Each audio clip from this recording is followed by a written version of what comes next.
হরে কৃষ্ণ, শিল প্রপাত কি জয়। দেখুন আমাদের গীতা স্কুলের আরেকজন ছাত্রী খুদে, এরা হচ্ছে যে খুদে ছাত্রী, অর্থাৎ ছোট।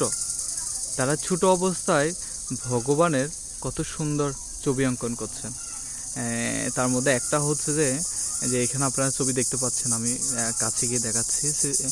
জগন্নাথকে দেখতে পাচ্ছেন, মাঝখানে আমরা দেখতে পাচ্ছি গোপাল, আর হচ্ছে যে কৃষ্ণ। কত সুন্দরভাবে অঙ্কন করেছে দেখুন। তা আমরা পুনম মাতাজি থেকে জানবো যে কিভাবে তিনি এই জগন্নাথ এবং গোপালে এবং কৃষ্ণ ছবি অঙ্কন করেছেন। তো পুনম মাতাজি, আপনি বলুন আপনি কিভাবে অঙ্কন করেছেন জগন্নাথের? আমি গীতা স্কুলে আসার পর থেকে এগুলো আস্তে আস্তে শিখতে পেরেছি। আমি প্রভুদের থেকে অনেক কিছু শিখতে পেরেছি, ধর্মের সম্পর্কে অনেক কিছু শুনে অনেক কিছু জানতে পেরেছি।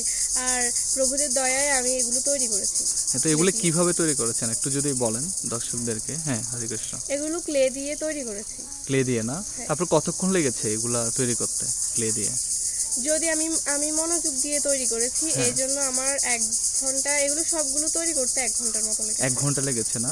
হ্যাঁ। তা আপনি জনগণের উদ্দেশ্যে বা আপনার মতো ক্ষুদ্র ভক্তদের উদ্দেশ্যে যদি আপনি কিছু বলেন, যে ওরা যদি বানাতে চায় তাহলে কিভাবে কি করতে হবে একটু যদি বলেন। আমি সুন্দর করে এগুলোকে সাজাতে,